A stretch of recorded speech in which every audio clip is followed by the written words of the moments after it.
बिस्मिल्लाहिर्रहमानिर्रहीम, अस्सलाम वालेकुम। मैं हूं बिशारत राजा, मेरे साथ मौजूद हैं सईद बलोच साहब। आज सुप्रीम कोर्ट ऑफ पाकिस्तान में मखसूस नशिस्तों के हवाले से आम केस की समाअत हुई और बेंच टूट गया। जस्टिस सलाउद्दीन पवर जब केस की समाअत शुरू हुई तो जस्टिस सलाउद्दीन पवर का टी रूम में वहां पर एक झड़प हुई, शदीद झड़प हुई। किससे झड़प हुई और क्या हुई ये आपके सामने रखेंगे। जस्टिस सलाउद्दीन पवर ने क्या कहा, फिर आपको जस्टिस जमाल मंदोखेल के हवाले से जो आज समाअत के दौरान बड़े जज्बाती नजर आए, बहुत तेज और तुंद नजर आए। हालांकि उनका मजाज हमेशा धीमा होता है, वो कभी ऐसी बात नहीं करते, लेकिन अहमद खान को वो बार बार रोकते रहे और कहते रहे कि सुप्रीम कोर्ट ऑफ पाकिस्तान की बेतुकीरी नहीं होने देंगे। जस्टिस जमाल मंदोखेल के हवाले से सईद बलोच साहब के पास बड़ी आम खबर है जो इन्हें मिली है, वो आपके सामने रखेंगे और आपको बताएंगे कि असल खबर क्या है। फिर जस्टिस हाशिम काकड़ ने ओहदे पर लानत भेजी है, सुप्रीम कोर्ट ऑफ पाकिस्तान के ओहदे पर। काजी फाइजा को उन्होंने अपना मेंटोर करार देकर कहा कि मैं इस ओहदे पर लानत भेजता हूं। उसके बाद फिर क्या हुआ ये सारी तफसील आपके सामने रखेंगे। लेकिन सईद बलोच साहब से मैं इजाजत लूंगा कि पहले मैं जस्टिस सलाउद्दीन पवर वाला मामला जो है वो मैं आपके सामने रखूं। जब केस की समाअत शुरू हुई तो जस्टिस सलाउद्दीन पवर ने खुद को बेंच से अलहदा किया और उन्होंने एक नोट लिखा है। वो टी रूम में क्या हुआ वो मैं खबर में आखिर में दूंगा इंशाल्लाह, कि वहां उनकी किससे झड़प हुई, मामला क्या हुआ और क्यों उठकर एक दूसरे की तरफ वो जाने लगे, तो बीच में कौन आया, वो आपके सामने रखेंगे। अहमद खान साहब, आप सुन रहे हैं, आपको आवाज आ रही है या पता या नहीं, इसका मुझे पता नहीं। ये जस्टिस सलाउद्दीन पवर का कहना था। जी मैं सुन रहा हूं। उन्होंने कहा कि 2010 से मैं आपके साथ हूं और काम कर रहा था। जैसा वो सीनियर ट्रेन वकील थे। अहमद खान साहब, आपके 22 जज के कहने पर मुझे अफसोस हुआ। अहमद खान ने बेंच में कुछ जजेस की शमूलियत पर इतराज किया। ये जस्टिस सलाउद्दीन पवर ने नोट लिखा, जिन जजेस पर 26वीं आईनी तरमीम के बाद बेंच में शामिल होने पर एतराज किया गया उनमें मैं भी शामिल हूँ। अवाम कादरिया में एतमाद लाजम है, अवाम कादरिया पर एतमाद लाजम है। जरूरी है किसी फरीक का बेंच पर एतराज ना हो। मैं इन वजूहात की बिना पर बेंच में मजीद बैठ नहीं सकता। आपका इतराज था हमारे इस बेंच में बैठने से। ज़ाती तौर पर मेरा आपके साथ 2010 से ताल्लुक रहा है। आपके दलाइल से मैं ज़ाती तौर पर रंजीदा हूँ, मगर यहाँ मेरी ज़ात का मामला नहीं है, इसलिए मैं खुद को बेंच से अलहदा करता हूँ। सईद बलोच साहब 13 रुकनी बेंच बैठा हुआ था मरकजी केस में। यहाँ पर 13 रुकनी आईनी बेंच बना। 2 जजेस ने पहले को खुद से अलहदा कर लिया, जस्टिस सलाउद्दीन पवर भी उठ के, अब 10 रुकनी बेंच बाकी रह गया। ये पाकिस्तान की अदलिया की तारीख में ये एक नई नज़ीर बन रही है। मुझे ये बताएं कि अगर यहाँ बुनियादी इंसानी हकूक का मामला नहीं है बकौल इन जजेस के, तो फिर जस्टिस जमाल मंदोखेल किसके कहने पर आगे फौरी तौर पर अपनी वालदा की तज़ियत छोड़कर लोगों के आज उन्होंने तज़ियत का जिक्र भी किया। बहुत शुक्रिया बिशारत राजा साहब, बिल्कुल आपने ठीक कहा। अगर ये बुनियादी हकूक का मामला नहीं था तो इस केस को बराह रास्त नशर क्यों किया जा रहा है? जब मरकजी केस बुनियादी हकूक का मामला था, अवाम के, करोड़ों अवाम के बुनियादी हकूक, क्योंकि लोगों ने वोट दिया, उस वोट की बुनियाद पर कुछ जो उम्मीदवार थे वो कौमी असम्बली और सूबाई असम्बलियों का हिस्सा बने और फिर उस तनासुब से मुख्तलिफ सियासी जमातों में जो मखसूस नशिस्तें थी वो तकसीम होना थी। तो अगर मरकजी केस ये बुनियादी हकूक का मामला था तो फिर उसी मरकजी केस का तसलसल कहा जाता है नजरसानी को। ये कंटिन्यूएशन होती है, ये कोई नया केस नहीं होता, तसलसल होता है। तो जो मरकजी केस बुनियादी हकूक का मामला था तो उसी केस का तसलसल वो बुनियादी हकूक का मामला क्यों नहीं हो सकता? दूसरी बात जो आपने की बिल्कुल ठीक, कि अगर एक आम सा केस था तो जमाल मंदोखेल साहब वालदा के पैरों के नीचे जन्नत बताया गया, दीन कहता है। वालदा की इतनी तकरीम है, उन्होंने जिक्र भी किया ना जी, जिक्र भी किया। तो सवाल फिर यह है कि आप ये अहम मामला छोड़कर क्यों आए? अब आपको पता है जमाल मंदोखेल साहब के एक भाई सेनेटर है जी, मैं आपको जरा खबर भी दे दूं, बिलाल मंदोखेल, सेनेटर बिलाल मंदोखेल जी जी, वो जो ताज़ियत का वफात के हवाले से जो नोटिफिकेशन और लगाया गया था सुप्रीम कोर्ट के ऊपर, इधर नोटिस रजिस्ट्री से, उसके ऊपर बिलाल मंदोखेल साहब का नाम लिखा हुआ था, ब्रदर जी। तो बिलाल मंदोखेल साहब इस वक्त सेनेटर हैं, मुस्लिम लीग नून से हैं, पीपल्स पार्टी से, जी सॉरी, पीपल्स पार्टी से हैं।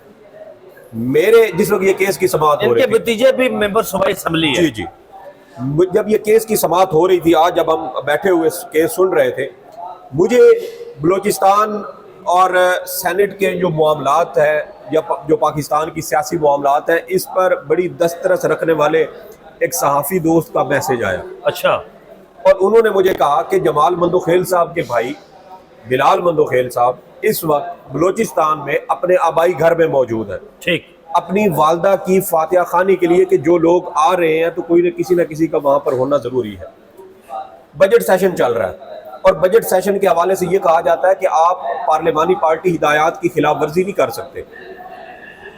जमाल मंदोखेल साहब के भाई बजट जैसा अहम मामला छोड़कर बलोचिस्तान में अपनी वालदा की फातिहा खानी के लिए मौजूद है, लोगों को वहां पर अटेंड कर रहे हैं। जमाल मंदोखेल साहब किसके कहने पर आए हैं?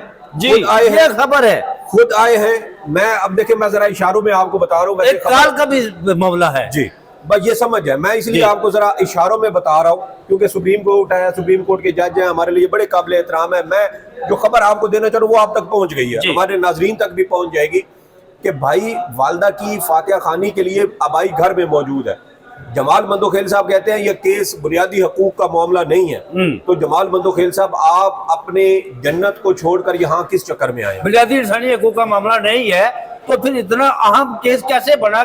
जन्नत को छोड़कर आप यहाँ कैसे आए? कैसे है? कौन सी ऐसी आफत, कौन सी ऐसी क़यामत आ गई थी कि अगर ये केस अगले हफ्ते तक चला जाता तो क्या हो जाता?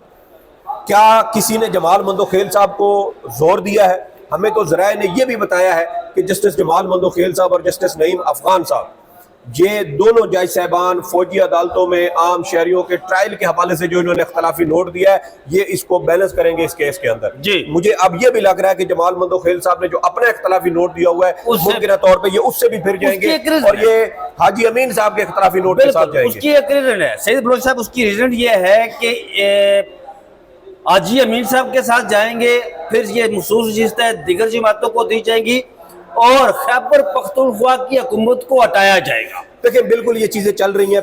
गुज़श्ता कुछ दिनों से हम तक ये खबरें पहुंची थी कि खैबर पख्तूनख्वा हुकूमत मुमकिन तौर पे उसके बारे में फ़ैसला हो चुका है। मौलाना साहब की भी ईद के मौका पर कुछ ऐसी मुलाकातों की इतलात आई हैं, मौलाना साहब को भी ऑन बोर्ड लिया जा चुका है। अब देखें कि आने वाले दिनों में इस हवाले से क्या सूरत हाल बनती है, लेकिन ये अहम है। और एक और भी खबर मैं आपको इसी के साथ दे दूँ, साबिक वज़ीर आज़म अनवार उल हक काकड़ साहब मंदोखेल साहब के घर गए इनकी वालदा की ताज़ियत के लिए, और जरा ये भी बताते हैं कि वहां पर कुछ झगड़ा हो गया, बहस नहीं, वहां पे बलूचिस्तान में वहां पर अच्छा खासा झगड़ा हुआ, बड़ी उसमें तलब कलामी हुई और उसके बाद अनवार उल हक काकड़ साहब बलूचिस्तान से दुबई भाग गए। अच्छा, यानी कि मामला इतना संगीन हो गया कि उनको पाकिस्तान छोड़कर दुबई भागना पड़ा। अभी ये भी मजीद तफसीलात सामने आ जाएंगी, हम मजीद भी चीज़ें खोजने की कोशिश कर रहे हैं। लुबे लुबाब हमने आपको दे दिया है, खुलकर चीज़ें बाज़ हम भी जजेस सुप्रीम कोर्ट की इज्जत और वक़ार और तकरीम को मद्देनजर रखते हुए चीज़ें हम जरा थोड़ा सा नरम करके आपको बता दूं कि जैसे जमाल मंदोखेल का जो आज कंडक्ट था ना सुप्रीम कोर्ट ऑफ पाकिस्तान में, वो जजेस वाला नहीं था। मैं थोड़ा सा उससे पहले मंदोखेल साहब का नईम अख्तर अफगान साहब का और जस्टिस हाशिम काकड़ का, ये तीनों बलूचिस्तान से ताल्लुक रखते हैं। काजी फैज ईसा भी बलूचिस्तान से ताल्लुक रखते हैं। तो ये जो कंडक्ट इनका है ना, ये इतना अचानक गुस्से वाला, मैं जरा आपको वो कल हामिद खान साहब ने बात ऐसी क्या की थी जिसकी वजह से ये जज साहबान आज बहुत ज्यादा तपे हुए हैं। हामिद खान ने कल ये कहा था कि इस बेंच में वो जज भी शामिल हैं जो 26वीं तरमीम के नतीजे में सुप्रीम कोर्ट आए। कल 26वीं तरमीम और उसके तहत उठाए गए अगर तमाम इकदामात को गैर आईनी करार दिया जाता है तो इस बेंच के जो आईनी बेंच है इसके तमाम फैसले भी गैर मुअस्सर हो जाएंगे। लिहाजा पहले 26वीं आईनी तरमीम का केस सुने और साथ ही उन्होंने ये भी कहा कि मेरी इन बातों को कोई भी मुअज़्ज़िज़ जज पर्सनल या अपनी ज़ात के ऊपर ना ले, मैं एज अ जनरल ये सारी बात कर रहा हूँ। और फिर कल किसी जज साहब ने इसको पर्सनल भी नहीं लिया, कोई इशू भी नहीं बनाया, यहाँ से उठ के चैम्बर में गए हैं, अपने चाय खाने में गए हैं, वहाँ पर पता नहीं कौन सी ऐसी बात हुई है आज आए हैं तो ऐसे वो लगता है आज जैसे सुबह हुई बात बड़ी में वो मैं जहरीली मिर्चें चबा यहाँ के पर आए आपको हैं। पता है क्या समात आधा घंटा देर से शुरू हुई, इस पर 40 मिनट, तकरीबन 40 मिनट इस पर आपने ट्वीट भी किया था जी। और मैं इस खोज में लगा रहा कि असटी रूम में क्या हुआ वो बात करेंगे, लेकिन मैं पहले नाज़रीन को जस्टिस जमाल मंदोखेल के आज के हवाले से कुछ चीजें सामने रखना चाहता हूँ और जस्टिस हाशिम काकड़ के हवाले से। जी जी ये जब केस की बेंच टूट गया उसके बाद जब समाज शुरू हुई तो जस्टिस जमाल मंदोखेल आग बुगला हुए थे। वो ताबड़तोड़ हमले कर रहे थे अहमद खान साहब पर। वो कह रहे थे कि हम रूल्स कानून और आइन के मुताबिक चलेंगे। आज मुझे एक बड़ी मजाक लगी। वो मजाक ये से आप कह सकते हैं कि ये जोक ऑफ द सेंचुरी है। जस्टिस जमाल मंदोखेल ने ये कहा कि अहमद खान साहब मैं सुप्रीम कोर्ट को उसकी बेतौकीरी नहीं होने दूंगा। जी जी। मैं सुप्रीम कोर्ट की इसकी तकरीम है। काश जमाल मंदोखेल साहब उस वक्त भी बोल देते हैं सैयद बलोच साहब जब 26वीं आईनी तरमीम को लाकर इस सुप्रीम कोर्ट को बाजीचा अतफाल बनाया गया और जजेस को। क्या मंदोखेल साहब उस 26वीं तरमीम से मुस्तफीद नहीं हुए? मुस्तफीद हुए हैं ना। फिर पीछे क्या रह जाता है? क्यों नहीं बोले यार? आज क्या भाई ये सुप्रीम कोर्ट की इज्जत है। जिस तरह उन्होंने कहा अवाम निकले जाए बाहर गलियों में जाकर चौक डाबू चौराहों में जाकर पूछे कि सुप्रीम कोर्ट के जजेस के हवाले से जो 25 करोड़ अवाम के टैक्स के पैसों से ये 30-30 लाख रुपए तनख्वाह ले रहे हैं वो पूरा 25 करोड़ अवाम इनके बारे में क्या कह रही है। जाइए अब तो सुनने में ये भी आ रहा है कि कुछ जजेस रिटायरमेंट के बाद अब मुंह छुपाए जो है वो मास्क लेकर बाहर निकलते हैं। देखें ये तो होना है खल्के खुदा का। जब आप हक मारेंगे तो फिर आप इसी धरती के अंदर रहेंगे तो लोग आपसे सवाल करेंगे। आज तो आप ताकत के नशे में हैं। आज तो आपके सामने कोई वकील बात करे तो आप उसको बोलने नहीं देते। आप ऐसे कहते हैं जैसे ऐसे चुटकी मार के आप उसको उड़ा दें। ऐसे आपके हाथ में इंसाफ का हथौड़ा है जैसे आप किसी शख्स को, किसी वकील को, किसी साइल को, किसी सियासतदान को, किसी आम पाकिस्तानी को ऐसे कुचल दें जैसे हथौड़े के साथ चिमटी को कुचला जाता है, क्योंकि आज आपके पास अथॉरिटी है। कल जब आपका ये जुब्बा उतर जाएगा उसके बाद आपकी क्या अथॉरिटी है, क्या हैसियत है, क्या औकात है। यहाँ बड़े बड़े बादशाह, यार फिरौन कितने गुजरे हैं, अपने दौर के बादशाह मिट्टी में मिल गए सारे। रब ने इबरत की निशान अलामत बना दिया ता क़यामत। क्या इन जजेस को नजर मेरी बात सुने, फिरौन जो है जिसका जिक्र आपने किया वो किसी मालखोलिया का शिकार नहीं था। वो अच्छा भला इंसान था और इंसाफ भी करता था। इंसाफ, लेकिन हुआ क्या उसके जो कासालेस जो तमलकी थे ना, जो मालशिये थे, वो सुबह सुबह रोजाना उठकर कहते कि हुजूर ये मिस्र के अनहार अशजार ये नहरें ये आपको सीधा कर रही हैं, आपको इसका अदराक नहीं है। फिर फिरौन को ये हुआ कि उसको उस ताकत का एहसास हुआ, नशा चढ़ गया और खुद को उसने खुदा बना बैठा। वो खुद को मुझे यहाँ पर इमाम शाफी रहमतुल्लाह अलैह के कौल याद आ रहा है। इमाम शाफी बड़े साहिब बसीरत इमाम थे। बाकी सारे आइमा कराम उनकी बसीरत के बड़े कायल थे। उनका एक कौल है कि कोई शख्स जिसने शराब पी रखा हो मेरे पास आए और ये कहे कि मैं नशे में नहीं हूं तो मैं ये बात मान लूंगा, और कोई शख्स जो इक़्तिदार में हो जिसको कुर्सी पर बैठा हो और मेरे पास आए और ये कहे कि मैं नशे में नहीं हूं तो ये बात मैं हरगिज़ नहीं मानूंगा। और दूसरी बात, अब जो 12 जजेस वाला मामला है, देखें यही मैं इसी तरफ आ रहा। बेंच की तश्कील हो चुकी, नया बेंच बन चुका। आज तक अदालती तारीख में ऐसा नहीं था कि कोई, अच्छा जो 13 रुकनी बेंच है वो लार्जर बेंच नहीं है जी। वो उस वक्त दस्तयाब जजेस पर मुश्तमिल फुल कोर्ट थी। तो फुल कोर्ट के फैसले को क्या 12 रुकनी जज बैठकर तब्दील कर सकते हैं? ये नई पाकिस्तान के अंदर एक मिसाल कायम की जा रही है। वुकला बरादरी कंप्रोमाइज हो चुकी है। बनाता है अमीनुद्दीन साहब, जुडिशल कमीशन बनाता है ना जी जी, एक फोरम मौजूद है ना। हाँ। तो क्यों जस्टिस अमीनुद्दीन खान, जस्टिस जमाल मंदोखेल इस बात पर बाजिद हैं जनाब कि यही सुना जाए, भेजे उस जुडिशल कमीशन को। आप जरा सुनिएगा, क्यों नहीं भेज रही है? मंदोखेल साहब के बाद नंबर आता है गलबन इनका जो जस्टिस मोहम्मद अली मदद साहब, उसके बाद आ जाते हैं जनाब हसन नजर रिजवी साहब, उसके बाद आ जाते हैं अल्लाह भला करे आपके जैसे नईम अख्तर अफगान है, मेरे नईम अख्तर अफगान साहब आ जाते हैं। मुझे यह बताएं, जस्टिस शाहिद वहीद को, जस्टिस इरफान सादत को, इनको छोड़कर पिक एंड चूज क्यों की गई? अमीनुद्दीन साहब कहते हैं मुझे फलान जज चाहिए, जुडिशल कमीशन का इजलास हो जाता है, मुझे फलान जज चाहिए, जुडिशल कमीशन का इजलास हो जाता है। क्या उस वक्त इनके पैरों में 26वीं आईनी तरमीम की बेड़ियां नहीं होती? उस वक्त आप पिक एंड चूज कैसे कर लेते हैं? ये बदनीयती है, बददियानती है इन जजेस की। ये मुकम्मल तौर पर आवाम के सामने एक्सपोज हो चुके हैं। अल्लाह का शुक्र अदा करना चाहिए कि आज इस लाइव स्ट्रीम की वजह से आवाम ने इन जजेस की हकीकत देख ली है, इनके अंदर क्या है, इनका जाहिर क्या है, इनका बातिन क्या, पूरा खुलकर कौम के सामने आ चुका है। बैठकर अंदर बातें करते हैं कि हम आइन और कानून के साथ बंधे हुए हैं, हम बाउंड हैं उनके। तो जब आप बाउंड हैं तो फिर जजेस की पिक एंड चूज कैसे हो जाती है? जुडिशियल कमीशन को कैसे पता चल जाता है कि ये जज जो है हमने इसको नॉमिनेट करना है और दरमियान वाले 2 जजेस को हमने निकाल देना है? जस्टिस अकील अब्बासी साहब को बाद में शामिल किया गया, शुरू में शामिल क्यों नहीं किया गया? ये जज दे दे अमीनुद्दीन, शुरू के 3 निकाल दे, अमीनुद्दीन साहब को, जस्टिस शहजाद मलिक को क्यों नहीं किया? को क्यों नहीं शामिल किया? मैं वही कह रहा हूं कि जजेस की पिक एंड चूज की गई। तो ये आइन और कानून नहीं है, ये हुक्म कहीं से आता है जी। और सुप्रीम को आज हामिद खान साहब ने बिल्कुल सही निशानदेही की कि भाई वहां पर जुडिशियल कमीशन में जो जुडिशियल मेंबरान है उनकी तादाद कम है, हुकूमत के जो लोग हैं उनकी तादाद ज्यादा है। तो ये हुकूमत दर हकीकत ये आईनी बेंचेस बैठकर बना रही है और आगे ये केसेस फिक्स होते हैं। तो उन्होंने तो सारा कच्चा जस्टिस आशम काकड़ साहब ने क्या फरमाया उस बारे में बात करते हैं, फिर मैं वो खबर की तरफ आऊंगा जो आज टी रूम में सुबह सुबह हुई। जस्टिस आशिम काकड़ साहब, आपको पता है वो बेंच में बैठे हुए कोई चौथे नंबर पर जैसे अमर फारूक के साथ बैठे होते हैं, जैसे अमीरुद्दीन के दाएं तरफ। उन्होंने कहा कि आपने गुज़श्ता रोज मेरे मेंटोर काजी फाइसा का नाम लिया, आपने गुज़श्ता रोज सिटिंग जजेस पर इल्जामात आयद किए, आपको सिटिंग जजेस पर इल्जामात लगाने का किसने हक दिया? ये अहमद खान को मुखातब करते हुए कहते हैं आपने कल सुप्रीम कोर्ट को डी चौक बनाया, मैं ऐसे ओहदे पर लानत भेजता हूं।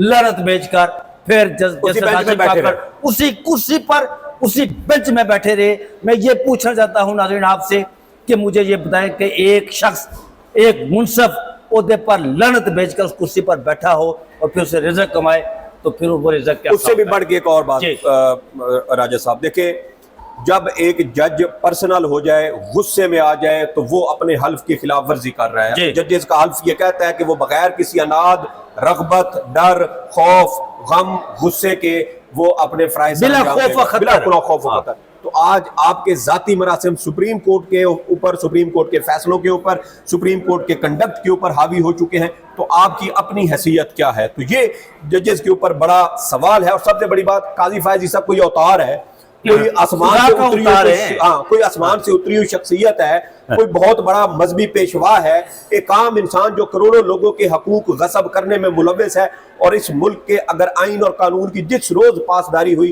काजी फैज ईसा आर्टिकल 6 के शिकंजे में जरूर आएगा। उसने इस मुल्क के साथ, इस कौम के साथ, करोड़ों लोगों के साथ खबर किया है। खबर देकर मैं फिर नाज़रीन से इजाजत लेता हूँ। हुआ ये कि जब 40 मिनट की देर से समाज शुरू हुई तो मैं पीछे लग गया कि असल में टी रूम में हुआ क्या। आज वहां पर आकर जजेस बैठे, जस्टिस सलाउद्दीन पवर साहब ने कहा जी कि मैं खुद को इस केस से अलग करता हूँ। जस्टिस अमीनुद्दीन खान ने कहा क्यों? उन्होंने कहा जी कि कल इतराज हुआ था। जस्टिस अमीनुद्दीन खान ने फोर्स किया कि आप इसके बेंच से अलग नहीं हो सकते।